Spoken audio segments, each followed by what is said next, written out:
if you tried harder to be less unfortunate in appearance, dear Isadora. You might actually receive an invitation to the Astors' summer ball." Victoria's voice dripped with false sympathy as she adjusted her emerald silk gloves, her reflection in the grand mirror of their Fifth Avenue mansion, revealing the cruel satisfaction that always accompanied her observations about her youngest sister. The Whitmore drawing room, adorned with imported French tapestries and crystal chandeliers that caught the afternoon light filtering through heavy brocade curtains, had become a familiar stage for such performances. Isadora's fingers tightened imperceptibly around the leather-bound volume of Tennyson she had been reading, though her expression remained carefully composed as she sat in the window alcove, a position that had become her refuge during these family gatherings. The mansion's opulent surroundings, mahogany furniture crafted by the finest artisans, Persian rugs that had cost more than most families earned in a year, portraits of distinguished ancestors in gilded frames, seemed to mock her with their splendor. For what good was wealth when it could not purchase acceptance or affection from one's own blood? Margaret, the middle sister, laughed with practiced elegance as she arranged white roses in a crystal vase, her movements calculated to display the graceful deportment that had made her the toast of New York society. "Oh, Victoria, you mustn't be so harsh," she said with honeyed malice. "After all, not everyone can be blessed with natural beauty and charm. Some are meant to complement the more fortunate." Her words carried the weight of years of similar observations, each one carefully crafted to wound, while maintaining the veneer of sisterly concern that their mother, Mrs. Prudence Whitmore, so valued in public settings. The three sisters inhabited the same luxurious world of morning calls, afternoon teas, and evening soirees that defined the upper echelons of New York society, yet they might as well have lived in different universes. Victoria, at 25, possessed the kind of golden beauty that made men stumble over their words, and women study their own reflections with newfound dissatisfaction. Her hair fell in perfect ringlets that required no assistance from hot irons. Her waist needed no tight lacing to achieve the fashionable silhouette, and her skin held the luminous quality of fine porcelain that cosmetics could never replicate. Margaret, though less striking at 24, compensated with an razor-sharp wit and an understanding of social dynamics that allowed her to navigate the treacherous waters of high society with remarkable skill. Isadora, however, had been cursed with what their mother diplomatically called interesting features. Dark eyes that seemed too large for her face, unruly chestnut hair that refused to hold curls despite the best efforts of their lady's maid, and a tendency toward awkwardness that made her stumble over dance steps that came naturally to her sisters. More damaging than any physical imperfection was her unfortunate habit of speaking her mind on subjects that proper young ladies were expected to ignore, such as the plight of factory workers or the injustices of the political system. These tendencies had earned her a reputation in society circles as the difficult Whitmore daughter, a label that clung to her like an unwelcome perfume. Their father, Cornelius Whitmore, had built his fortune through railroad investments and real estate speculation, transforming the family from comfortable merchants into one of the most prominent households in Manhattan's exclusive social circle. The transformation had required not only financial success, but also careful cultivation of the proper connections, adherence to the unwritten rules that governed interaction among the elite, and most importantly, the strategic marriage of daughters to advantageous suitors. Victoria and Margaret understood this game instinctively, viewing themselves as valuable pieces to be positioned for maximum benefit, while Isadora had always been seen as the problematic variable that might upset carefully laid plans. The afternoon ritual of afternoon calling hours had become particularly torturous for Isadora, as eligible gentlemen would arrive to pay their respects to the Whitmore daughters, inevitably gravitating toward Victoria's radiant smile and Margaret's clever conversation while treating Isadora with the polite indifference reserved for maiden aunts and distant relatives. Mrs. Whitmore would observe these interactions with eagle-eyed attention, her satisfaction evident when her elder daughters received favorable attention, her disappointment palpable when Isadora failed to enchant yet another potential suitor. "Mother has received word that the Duke of Ashford will be attending the Vanderbilt masquerade next month," Victoria announced. her voice carrying the breathless excitement that always accompanied news of titled European visitors to American shores. The Duke, rumored to be seeking an American heiress to restore his family's fortunes, represented the pinnacle of matrimonial achievement, a real title that would elevate any American girl to international prominence. Such marriages had become increasingly fashionable among wealthy American families, trading new money for old prestige in arrangements that benefited both parties. Margaret clapped her hands together with genuine delight, her mind already working through the strategic implications of such an opportunity. Oh, how marvelous! Father's connections with the railroad consortium should ensure our family receives an invitation. And Victoria, you simply must wear the blue Worth gown that arrived from Paris last week. Nothing could be more perfect for capturing the attention of European nobility. The sisters immediately began planning their campaign with the precision of military strategists, discussing dress selections, dance partners, and conversation topics with the focused intensity that their mother had taught them was essential for social success. Isadora watched this familiar scene unfold with a mixture of resignation and something approaching relief, for she had long ago abandoned any hope of competing with her sisters for masculine attention. Instead, she had found solace in books, in the quiet satisfaction of charitable work among the city's poor, and in the secret writing she pursued in the privacy of her room, where she could express thoughts and feelings that would have scandalized proper society. These pursuits had brought her a measure of contentment, though they could never entirely eliminate the ache of exclusion from her own family's affections. The conversation turned to the elaborate preparations that would be required for the masquerade, with Victoria expressing concern about which jewels would best complement her gown, and Margaret debating the merits of various hairstyles that might frame her face to advantage. Their excitement was infectious, filling the drawing room with an energy that seemed to push Isadora further into the shadows, though she continued to maintain her composure with the dignity that had become her shield against countless similar scenes throughout her 23 years.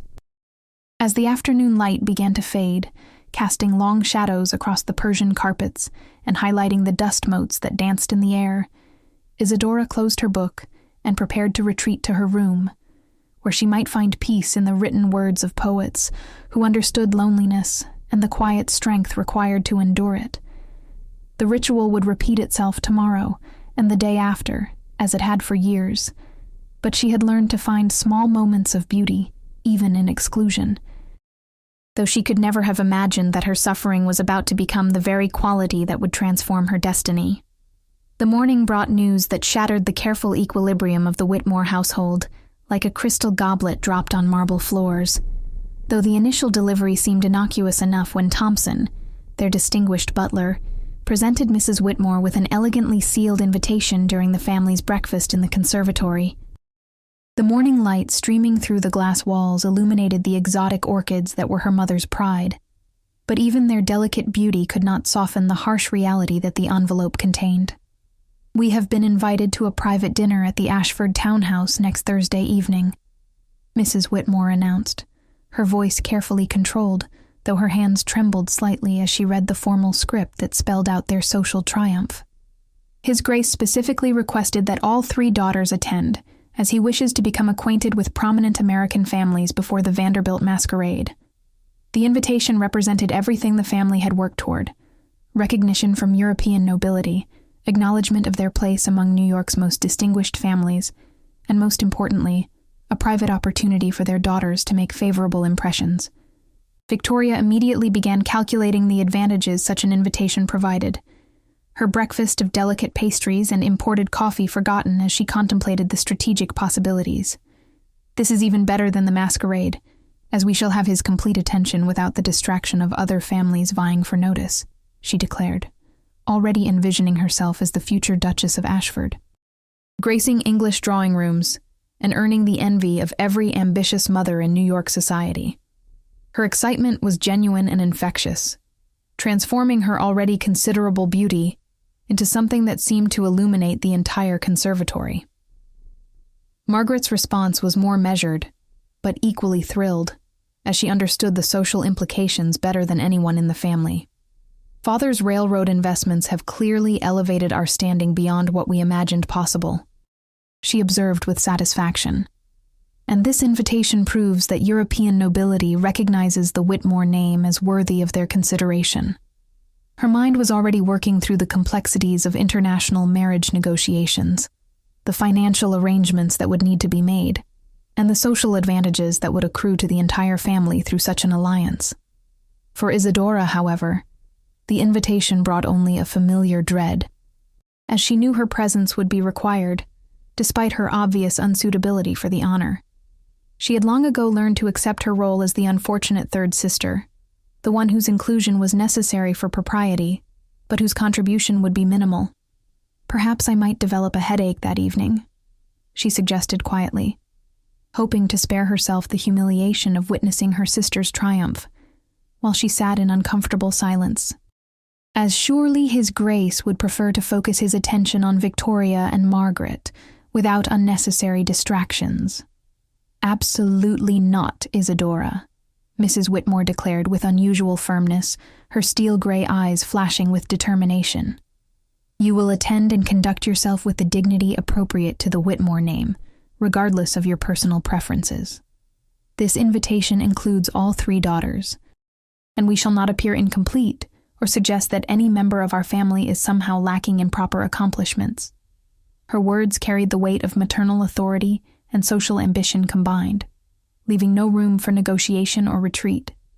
The days that followed became a whirlwind of preparation that transformed the mansion into something resembling a military headquarters, with seamstresses arriving daily for fittings, hairstylists consulting on the latest European fashions, and French tutors drilling the sisters on proper forms of address for nobility. Victoria threw herself into these preparations with enthusiasm that bordered on obsession, spending hours practicing her curtsy until it achieved perfect grace and studying books on English country houses, so she might converse intelligently about subjects dear to ducal hearts.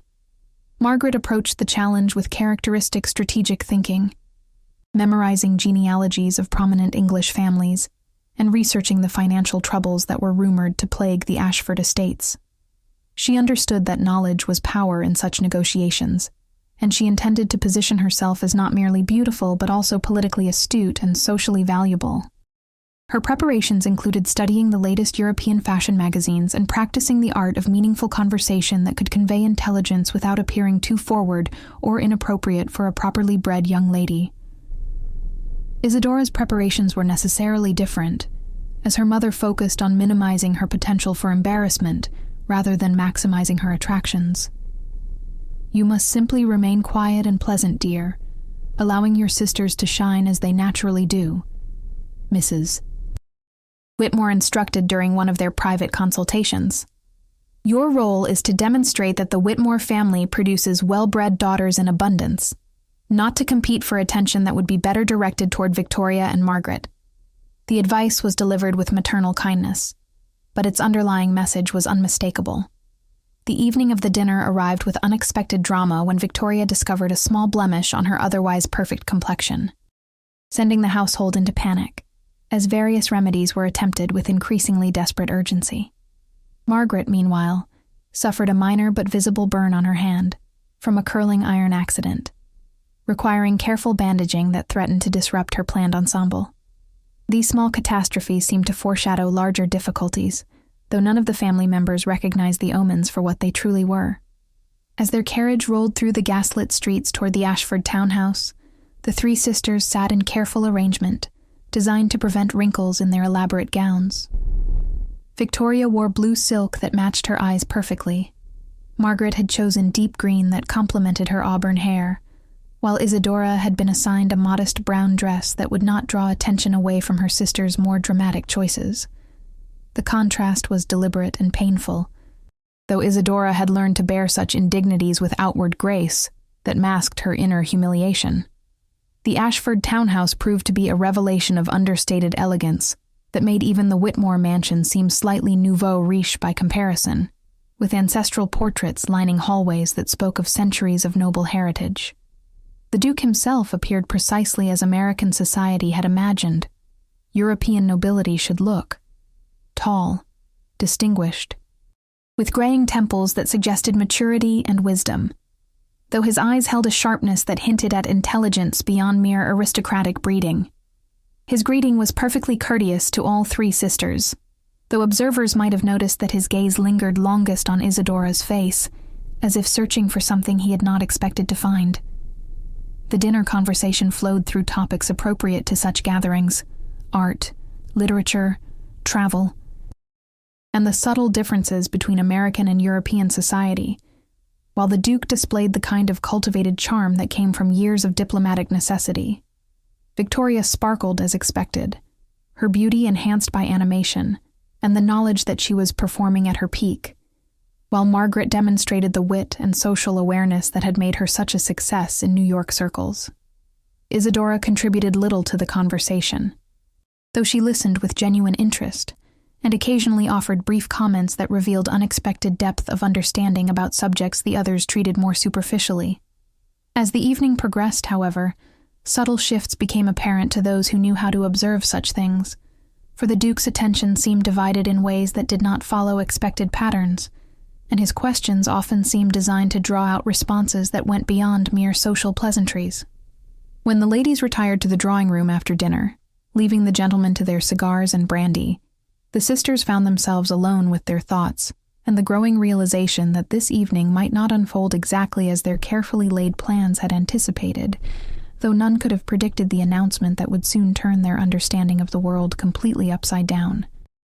The revelation came not with fanfare, but with the quiet devastation of truth delivered in measured tones, as the Duke rejoined the ladies in the drawing room carrying himself with the dignity of a man who had made a decision that would alter multiple lives forever. His Grace positioned himself before the marble fireplace, the flames casting shadows across his distinguished features, as he regarded the three sisters with an expression that combined gravity with something approaching compassion, though none present could have anticipated the words that would shatter their carefully constructed expectations. "I must confess, Mrs. Whitmore, that my purpose in seeking an American bride is not entirely what society has assumed," the Duke began, his voice carrying the weight of confession that comes when pretense can no longer be maintained. "While it is true that my family's estates require financial restoration, I have observed something in American society that both fascinates and troubles me deeply. The manner in which beauty and social position can mask or create suffering that goes unrecognized by those who should offer protection and love." His words hung in the air like incense, their meaning not immediately clear, but their importance unmistakable. Mrs. Whitmore's fan fluttered nervously as she attempted to process this unexpected turn in the conversation, while Victoria and Margaret exchanged glances that revealed their growing confusion about the direction their triumph was taking. "I'm afraid I don't entirely understand your meaning, Your Grace," Mrs. Whitmore replied with careful politeness, though her tone carried an undercurrent of concern that perhaps their careful preparations had somehow missed their mark. The Duke's response would prove even more unsettling than his initial observation. "Through my travels in your country, I have encountered numerous families of distinction, and I have become convinced that true nobility of character is often found not in those who have been blessed with every advantage, but in those who have endured difficulty with grace and dignity intact," the Duke continued, his gaze moving deliberately from Victoria to Margaret, before settling on Isadora with an intensity that made her stomach clench with inexplicable anxiety. "I believe that a woman who has learned strength through adversity would make a far more suitable wife than one who has known only admiration and ease." The words struck the room like lightning, illuminating a landscape that suddenly appeared completely foreign to everyone present. Victoria's carefully maintained composure began to crack as she realized that her greatest assets, her beauty, her social success, her effortless charm, were somehow being reframed as disadvantages in a competition she had thought already won. Margaret's strategic mind raced to comprehend how her calculations had gone so dramatically wrong, while Isadora felt the familiar sensation of being observed and found wanting, though the Duke's expression suggested something entirely different from the dismissive evaluation she had learned to expect. "Your Grace, I'm sure you will find that all three of my daughters possess excellent character," Mrs. Whitmore interjected desperately, her social instincts demanding that she salvage what she could from this bewildering situation.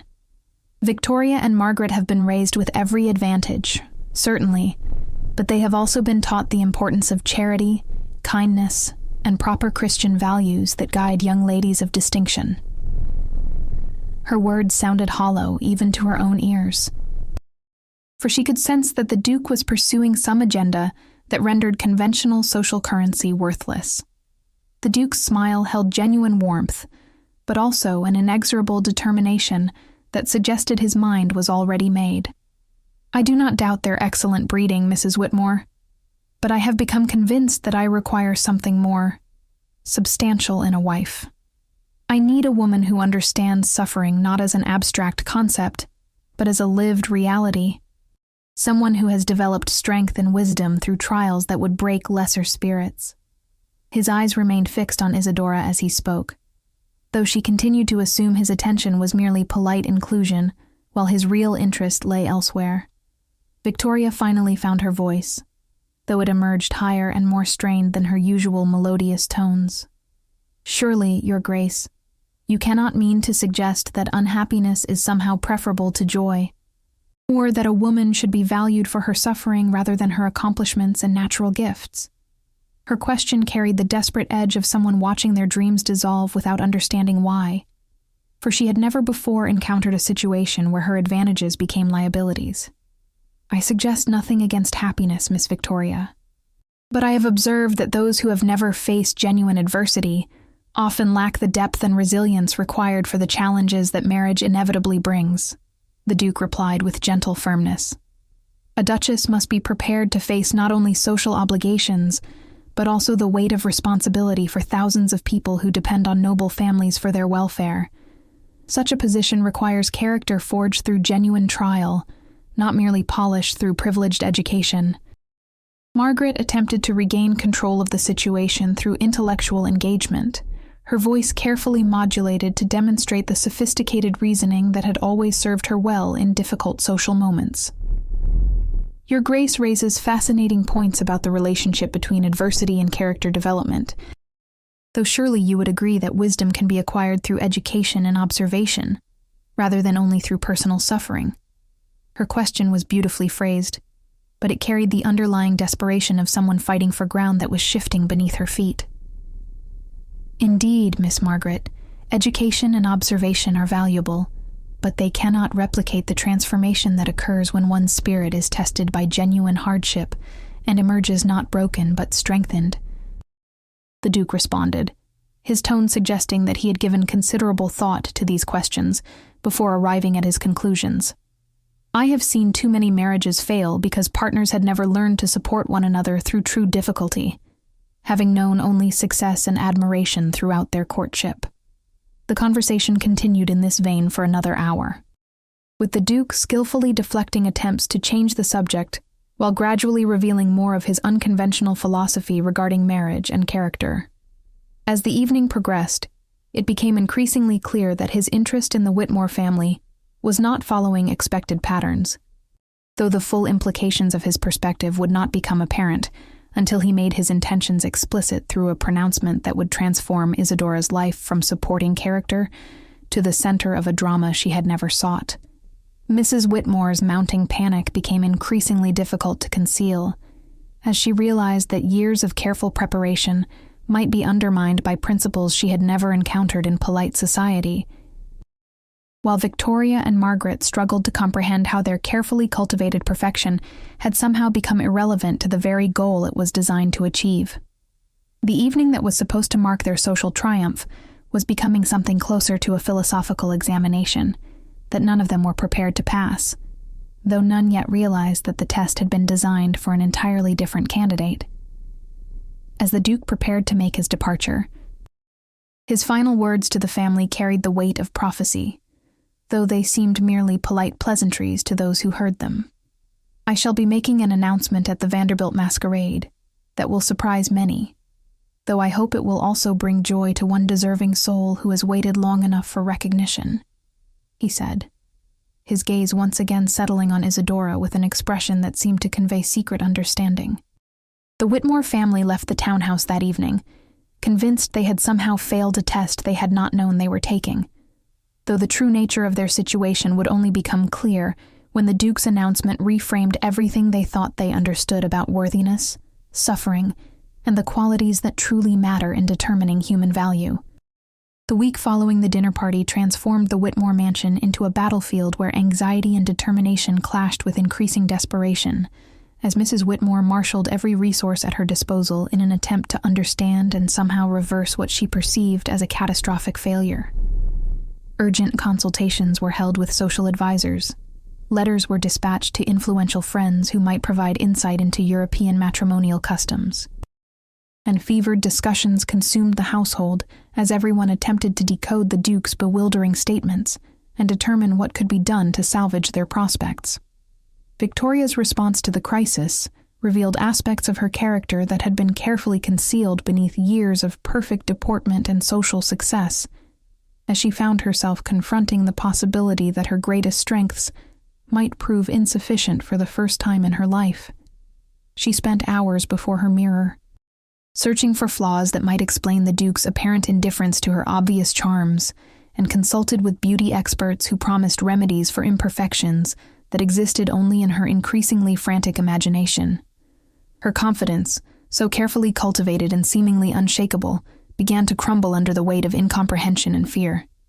Perhaps if I were to demonstrate greater interest in charitable work, Victoria suggested during one of the family councils that had become daily occurrences, His Grace might see that I possess the compassion and awareness of suffering that he seems to value so highly. Her willingness to consider philanthropy as a strategic tool, rather than a calling, revealed the extent to which the evening had shaken her fundamental assumptions about herself and her place in the world. Though her approach to the problem remained characteristically focused on manipulation, rather than genuine transformation. Margaret's reaction was more analytical, but equally desperate, as she threw herself into research with the intensity of a scholar preparing for the most important examination of her career. She corresponded with acquaintances who had traveled in European circles, studied biographies of notable duchesses throughout history, and even consulted with professors at Columbia College, who might provide insight into the philosophical traditions that seemed to influence the Duke's thinking. Her efforts were exhaustive and methodical, but they revealed the limitations of intellectual understanding when confronted with matters of the heart.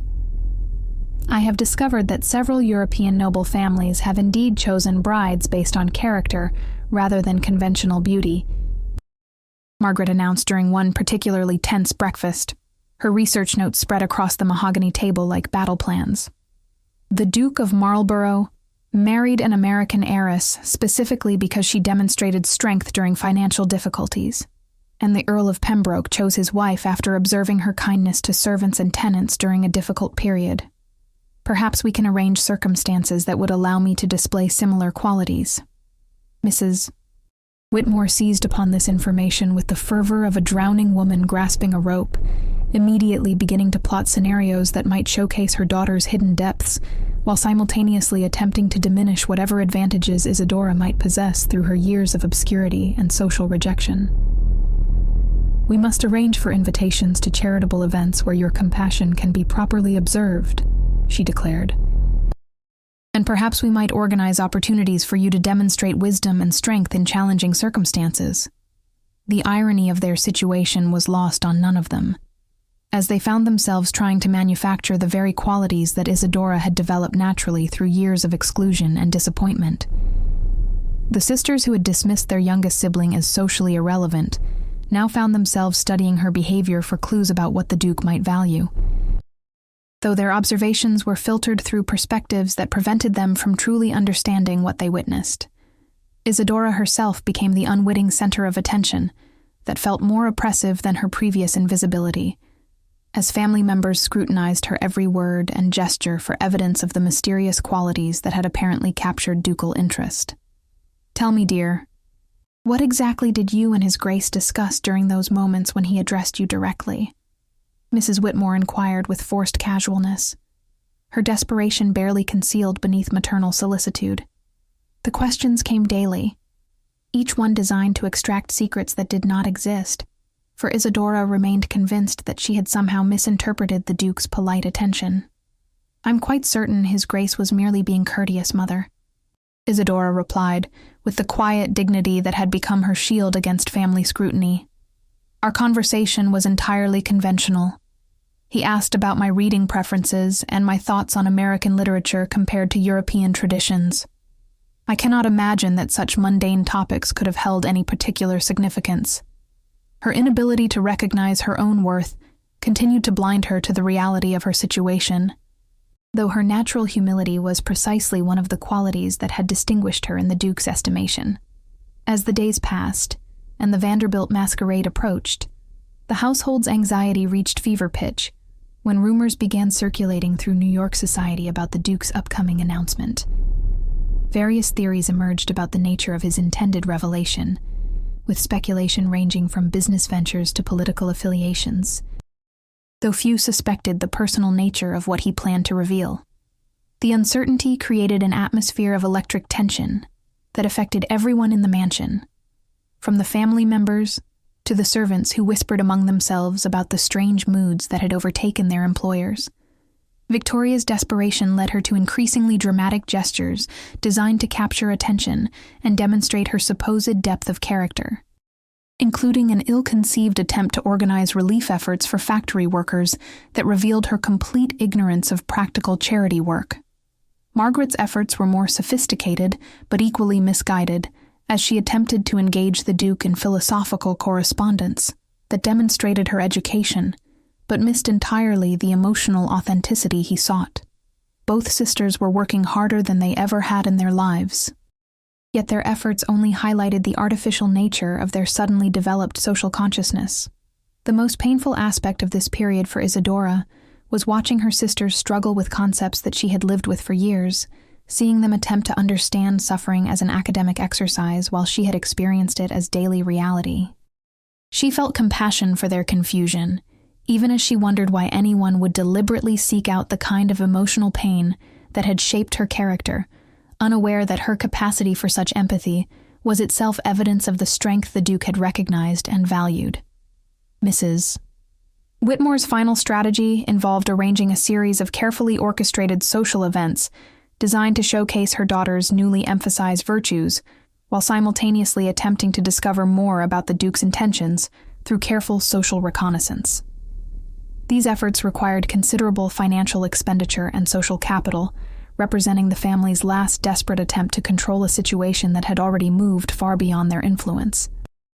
Though they remained ignorant of the fact that the outcome had been determined from the moment the Duke first observed Isadora's quiet dignity in the face of her sister's unconscious cruelty. The week ended with a revelation that struck the household like lightning when Thompson delivered a message from the Duke requesting a private audience with Isadora alone, ostensibly to discuss her thoughts on charitable work among New York's poor. The request sent shockwaves through the family's careful plans, and confirmed what none of them had wanted to acknowledge, that their assumptions about the competition had been fundamentally wrong from the beginning, and that the sister they had dismissed as irrelevant was somehow central to everything they had hoped to achieve. The private audience with the Duke was arranged for the following afternoon in the Whitmore drawing room. But the hours leading up to that meeting transformed the household into a maelstrom of conflicting emotions and desperate strategizing that revealed the fault lines in family relationships that had been carefully concealed for years. Mrs. Whitmore found herself in the impossible position of preparing her least favored daughter for an encounter that might determine the entire family's social future, while Victoria and Margaret struggled to comprehend how their youngest sister had become the focus of attention they had assumed belonged to them by right. "You must understand, Isadora, that this conversation with His Grace represents an opportunity not just for yourself, but for our entire family standing in society," Mrs. Whitmore began during their private consultation, her voice carrying the weight of desperation disguised as maternal guidance. "Whatever he may ask, you must respond with intelligence and grace, demonstrating that the Whitmore daughters are all equally accomplished in their own ways." The advice was well-intentioned, but revealed the mother's fundamental misunderstanding of what the Duke sought, for she continued to view the situation through conventional social calculations, rather than recognizing the authentic character assessment that was actually taking place. Victoria's reaction to her sister's sudden prominence was perhaps the most revealing, as years of assured superiority crumbled in the face of incomprehensible circumstances that challenged everything she had believed about her own worth. "I simply cannot understand what he sees in her," she confided to Margaret during one of their whispered conferences, her voice carrying a plaintive note that would have been unthinkable just days earlier. "She has no particular beauty, no remarkable accomplishments, no social graces that distinguish her from any number of other young ladies. What could possibly attract the attention of European nobility to someone so ordinary?" Margaret's analysis was more penetrating but equally troubled, as her strategic mind grappled with variables that refused to fit into familiar patterns of cause and effect. "Perhaps that is precisely the point, Victoria," she replied thoughtfully. "For if His Grace truly values suffering and adversity as character-building experiences, then Isadora's very ordinariness, her exclusion from the advantages we have enjoyed, might constitute the qualification He seeks." The observation was astute, but painful, forcing both sisters to confront the possibility that their privileges had somehow become disadvantages in a competition they had not known they were losing. The afternoon of the meeting arrived with unseasonable warmth that made the heavy fabrics and formal arrangements of the drawing room feel oppressive, as if the very air had become charged with the weight of unspoken possibilities. Isadora dressed with particular care in a simple blue dress that brought out the depth of her dark eyes, though she remained convinced that whatever the Duke's purpose, it could not be what her family's increasingly frantic behavior seemed to suggest. Her composure was genuine rather than calculated, born from years of accepting disappointment and finding peace in modest expectations. When the Duke arrived, his manner was more serious than it had been during the dinner party, though his courtesy remained impeccable as he greeted Mrs. Whitmore and requested privacy for his conversation with Isadora. The mother's reluctance to leave her daughter unsupervised was obvious, but could not be expressed without breaching etiquette. So she withdrew to the morning room where she joined Victoria and Margaret in anxious speculation about the conference taking place beyond their hearing. The minutes that followed would prove transformative for everyone involved, though only 2 people in the house understood the true nature of what was being decided. "Miss Isadora, I hope you will forgive my directness, but I find myself in a position where conventional courtship rituals seem inadequate to express what I have come to understand about your character," the Duke began, his formal address carrying undertones of warmth that transformed the carefully maintained distance between them. "During our brief interactions, I have observed qualities that I believe are essential for the life I can offer, though I suspect you remain unaware of your own remarkable strength and wisdom." His words were delivered with the gravity of a man making a confession that carried the weight of life-altering consequences. Isadora's response revealed both her humility and her intelligence, as she attempted to deflect praise that seemed impossibly misplaced, while maintaining the respectful tone appropriate for addressing nobility. "Your Grace is very kind, but I fear you may have mistaken quiet acceptance for wisdom, or resignation for strength," she replied with characteristic self-deprecation. "I have no particular accomplishments to recommend me, nor have I faced any trials more significant than the ordinary disappointments that attend most lives. Surely you would find more suitable companions among young ladies who have actually distinguished themselves through remarkable achievements."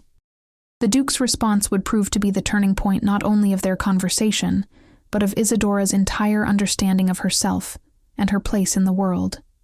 "My dear Miss Isadora, it is precisely that humility, that inability to recognize your own worth, that convinces me you possess the character I seek," he said with gentle firmness. "I have watched you endure years of subtle dismissal from your own family with grace that never turned to bitterness, kindness that never wavered despite receiving little in return, and dignity that never required external validation.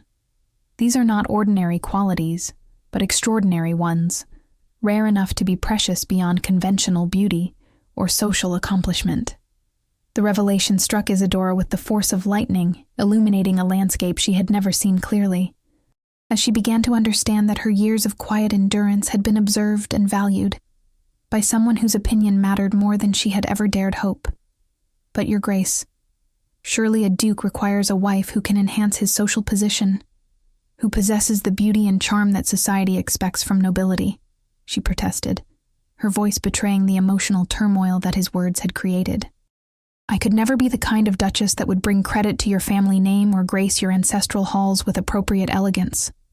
You underestimate both yourself and my requirements," the Duke replied with a smile that transformed his distinguished features into something approaching boyish enthusiasm. "I need a wife who understands that true nobility comes from character rather than birth, who can face adversity without losing compassion, and who values substance over appearance. You have demonstrated all of these qualities throughout your life, though you have never received proper recognition for them. I am offering not charity, but partnership with someone I deeply admire and have come to love." The word love hung in the air between them like a bridge spanning an impossible chasm, connecting two worlds that had seemed forever separate, but were now revealed to be accessible to one another through the simple act of recognition and acceptance. Isadora felt tears gathering in her eyes as she began to comprehend that this moment represented not just romantic possibility, but validation of everything she had endured and overcome. The Duke's proposal was not merely an offer of marriage, but an acknowledgement that her suffering had created strength, that her exclusion had fostered wisdom, and that her humble acceptance of disappointment had been preparation for joy she had never imagined possible. "I must warn you, Your Grace, that accepting your proposal would mean disappointing my family's expectations and perhaps creating difficulties with my sisters, who have always been considered the more suitable candidates for advantageous marriages," Isadora said, her practical nature asserting itself even in the midst of emotional transformation. The Duke's response would prove that he understood not only her character, but also the complex family dynamics that would need to be navigated as they moved forward together. "My dear Isadora, I believe your family will discover that true advantage comes not from conventional success, but from the deeper satisfactions that attend authentic partnership between equals who value one another for the right reasons," he replied with confidence, born from experience and observation. "Those who love you will celebrate your happiness, while those who cannot will reveal the limitations of their own understanding. Either way, you will have gained a life worthy of your remarkable spirit, and I will have gained a wife whose strength has been tested and proven through years of quiet heroism that deserves recognition at last." The announcement of the Duke's intention to propose marriage to Isadora Whitmore sent shockwaves through New York society that reverberated far beyond the immediate family. As established social hierarchies suddenly appeared arbitrary, and the accepted wisdom about feminine desirability faced unprecedented challenge, word spread with the velocity of wildfire through drawing rooms and gentlemen's clubs, carried by servants who overheard conversations and society matrons who found the news too extraordinary to keep confidential, creating a sensation that overshadowed even the most carefully planned events of the social season. Mrs. Whitmore's initial response was a complex mixture of triumph and bewilderment, as she struggled to reconcile years of disappointment in her youngest daughter with the sudden realization that Isadora had somehow achieved the most magnificent match possible, without apparent effort or strategy. "I confess I am utterly astonished by this development," she admitted to her closest confidant, Mrs. Cornelius Vanderbilt, during an emergency consultation that attempted to make sense of the inexplicable. "Isadora has always been such a quiet, unremarkable child that I never imagined she possessed qualities that would attract such distinguished attention. Victoria's transformation was perhaps the most dramatic, as she found herself confronting the painful reality that her assumptions about worthiness and desirability had been fundamentally flawed. The beauty that had always been her primary source of confidence suddenly seemed hollow and inadequate, while her sister's supposed deficiencies were revealed to be strengths she had never recognized or valued.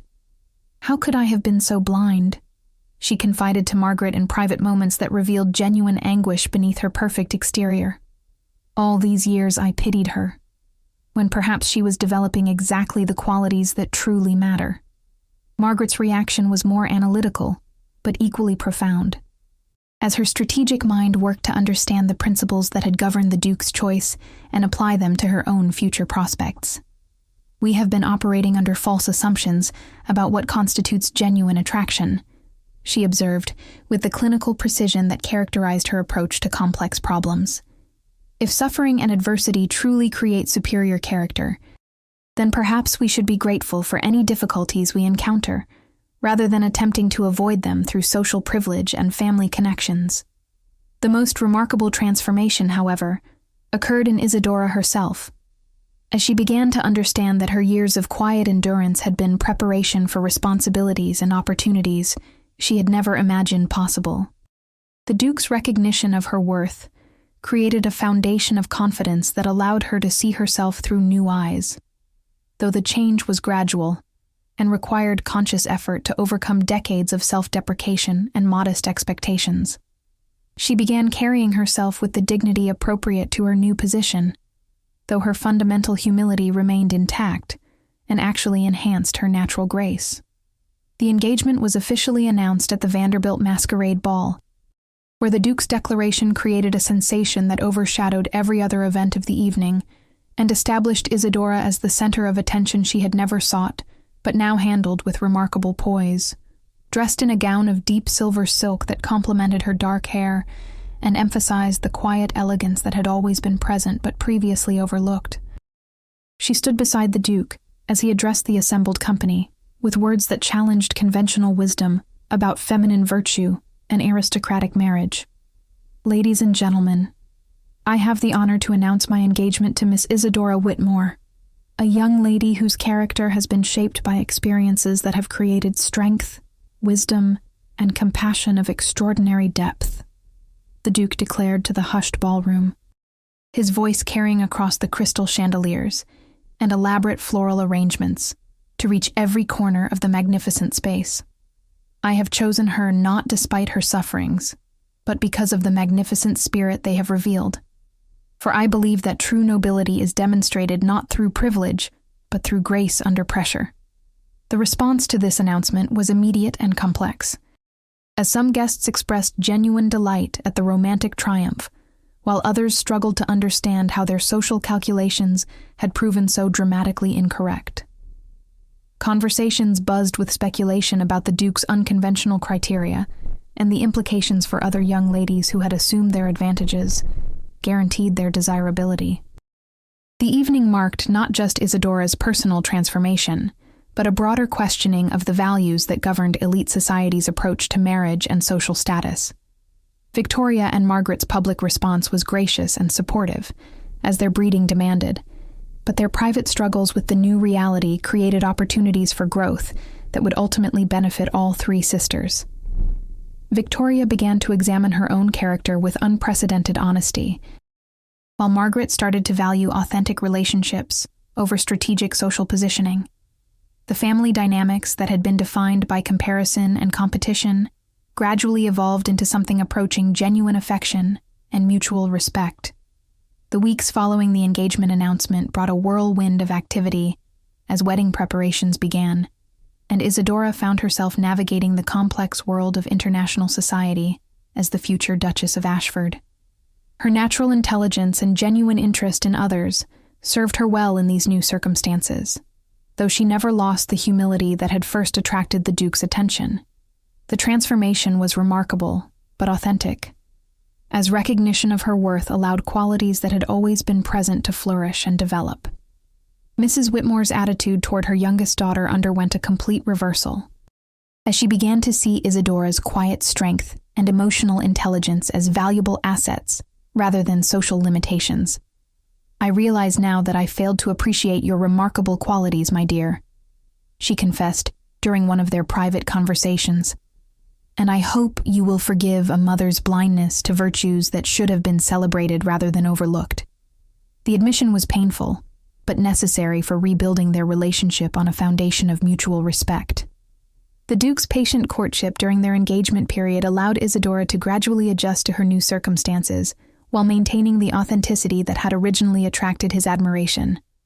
He encouraged her charitable interests, supported her intellectual curiosity, and most importantly, continued to value the very qualities that her family had previously dismissed as unremarkable. Their partnership demonstrated that true compatibility could be based on shared values and complementary strengths rather than superficial attractions or social convenience. As the wedding date approached, it became clear that Isadora's transformation from overlooked youngest daughter to celebrated bride represented more than individual triumph. It symbolized a broader recognition that worthiness comes in many forms, and that society's conventional measures of value might be fundamentally inadequate. The young woman who had spent years accepting exclusion was now being celebrated not just for her romantic success, but for the character traits that had made that success possible and meaningful. The preparation for her new life as a duchess revealed capabilities that surprised even those who had learned to appreciate her previously hidden strengths, as she demonstrated natural leadership abilities and an intuitive understanding of the responsibilities that would accompany her elevated position. Her genuine concern for others and her hard-won wisdom about human nature positioned her to become exactly the kind of duchess the Duke had envisioned, one whose nobility would be earned through service rather than inherited through birth. The wedding of Isadora Whitmore to the Duke of Ashford took place on a crisp October morning at St. Patrick's Cathedral, where golden autumn light streaming through stained glass windows illuminated a ceremony that had become the most anticipated social event of the season, drawing guests from across America and Europe who came to witness a union that challenged every conventional assumption about marriage, nobility, and the nature of true worthiness. The bride, radiant in ivory silk that had been crafted by the finest seamstresses in Paris, carried herself with the quiet dignity that had first captured the Duke's attention, though now enhanced by the confidence that comes from being loved and valued for one's authentic self. Victoria and Margaret served as maids of honor, their attendance representing not mere familial obligation, but genuine celebration of their sister's triumph and their own growth in understanding what constitutes real success in life. The months of engagement had transformed their relationship from competitive rivalry to supportive sisterhood, as they had learned to value Isadora's example of grace under pressure, and to recognize that happiness could take many forms beyond conventional social achievement. Victoria, in particular, had begun pursuing charitable work with authentic passion rather than strategic calculation, discovering fulfillment in service that her previous focus on admiration had never provided. The ceremony itself was conducted with appropriate pomp and dignity, but the most memorable moment came during the Duke's personal vows, when he spoke directly to Isadora about the qualities he had observed and come to love during their courtship.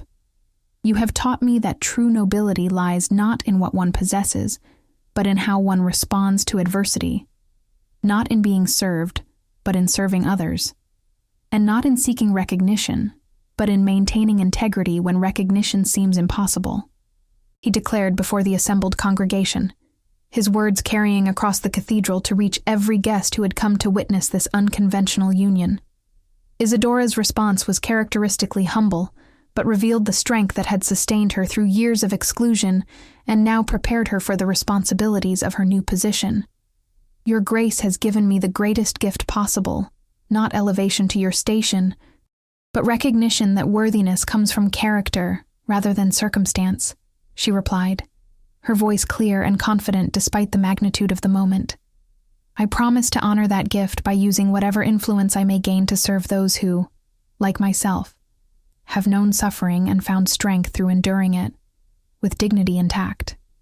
The reception that followed at the Whitmore mansion revealed the extent to which Isadora's story had captured public imagination, as guests who had previously overlooked her now sought her conversation and company, eager to understand the qualities that had attracted such distinguished attention. The transformation was remarkable, not just in terms of social position, but in the confidence with which she navigated conversations that would have intimidated her just months earlier. Her natural intelligence and hard-won wisdom about human nature served her well in these interactions, though she never lost the humility that made her genuinely interested in others rather than merely polite. Mrs. Whitmore's pride in her youngest daughter was now genuine and profound, as she had come to understand that Isadora's quiet strength represented the kind of character that would serve her well in any circumstances life might present. "I have learned more about true nobility from watching Isadora than from all our social connections combined," and she confided to friends who inquired about the remarkable transformation in family dynamics. The admission represented not just maternal pride, but a fundamental shift in values that would influence how she approached relationships and social obligations in the future. The Duke's announcement during the reception revealed plans that would take the couple to England within the month. where Isadora would begin her new life as mistress of estates that included thousands of tenants whose welfare would become her responsibility. The prospect might have overwhelmed someone who had never been trusted with significant decisions, but Isadora approached the challenge with the same quiet determination that had sustained her through years of family exclusion. Her genuine concern for others, and her understanding of what it meant to be overlooked, positioned her to become exactly the kind of duchess who would be remembered for compassion and effectiveness, rather than mere ceremony. Victoria's speech during the reception demonstrated how profoundly the entire family had been changed by witnessing Isadora's triumph and the principles that had made it possible. "My sister has taught us all that worthiness cannot be manufactured through advantage or artifice, but must be earned through authentic response to the challenges life presents," she declared to applause from guests who had learned to appreciate wisdom regardless of its source. The words represented not just celebration of Isadora's success, but acknowledgement of lessons that would influence how all the Whitmore daughters approached their futures. Margaret's contribution was more analytical, but equally heartfelt, as she reflected on the strategic implications of choosing character over conventional assets when making life's most important decisions. Isadora's example proves that investing in authentic relationships and genuine service provides returns that superficial social climbing can never match, she observed, her voice carrying the conviction of someone who had learned valuable lessons through witnessing unexpected triumph. The observation represented a fundamental shift in how she understood success and would approach her own future choices. The departure of the newlyweds for their European life was marked by emotional farewells that reflected genuine affection rather than mere social obligation, as family relationships had been transformed through the recognition of previously overlooked virtues and the humbling realization that assumptions about worthiness had been fundamentally flawed. Isadora's tears as she embraced her sisters carried gratitude for their changed attitudes rather than resentment for years of dismissal, demonstrating the generosity of spirit that had first attracted the Duke's admiration and would serve her well in her new responsibilities. The Duke's final words to the assembled family revealed his understanding that Isadora's transformation represented not individual triumph, but broader recognition that society's conventional measures of value might require fundamental reevaluation. "Your daughter has reminded me that true nobility is democratic rather than aristocratic, available to anyone willing to develop character through honest response to life's challenges," he observed, his gratitude evident in every word. The statement represented not just appreciation for his bride, but acknowledgement of principles that would guide their partnership in the years ahead. Letters that arrived from England in the months following the wedding revealed that Isadora had indeed found her calling as a duchess who emphasized service over ceremony, using her position to improve conditions for tenant families and establishing charitable institutions that reflected her genuine concern for those who faced the kind of struggles she understood from personal experience. Her success in her new role surprised no one who had learned to appreciate the strength that had been forged through years of quiet endurance and the wisdom that had been gained through accepting disappointment with grace and tact. The story of Isadora Whitmore's transformation from overlooked youngest daughter to celebrated duchess became a legend in New York society, inspiring other families to reconsider their assumptions about which children deserved investment and attention. Young ladies who had previously been dismissed as unremarkable began to receive recognition for qualities of character that might have gone unnoticed in a social environment focused exclusively on beauty and charm. The ripple effects of her triumph extended far beyond individual happiness to influence broader understanding of what constitutes genuine worthiness and lasting success. As seasons passed and news continued to arrive of the Duchess of Ashford's accomplishments in her adopted country, the Whitmore family found their own relationships deepened and enriched by the lessons they had learned through witnessing authentic character receive its due recognition. Victoria discovered fulfillment in charitable work that used her natural charm for genuine service, while Margaret applied her strategic intelligence to projects that benefited others, rather than merely advancing her own social position. Mrs. Whitmore became known for her wisdom in advising other mothers about recognizing and nurturing hidden strengths in children who might not conform to conventional expectations of success. The legacy of that remarkable autumn extended beyond any single family, to influence an entire generation's understanding that true nobility must be earned through character rather than inherited through birth, that worthiness can emerge from suffering as well as success, and that the quiet strength developed through enduring adversity with dignity and tact represents the most valuable foundation for any life worth living. In the end, Isadora's triumph belonged not just to her, but to everyone who had ever been overlooked, dismissed, or undervalued, proving that recognition might come late, but would ultimately find those whose character had been tested and proven through the fires of genuine adversity. If this story touched your heart and inspired you to see the hidden strength in those around you, please subscribe to our channel for more tales that celebrate the triumph of character over circumstance. And remember that true nobility lives not in what we possess, but in who we choose to become when life tests our spirits.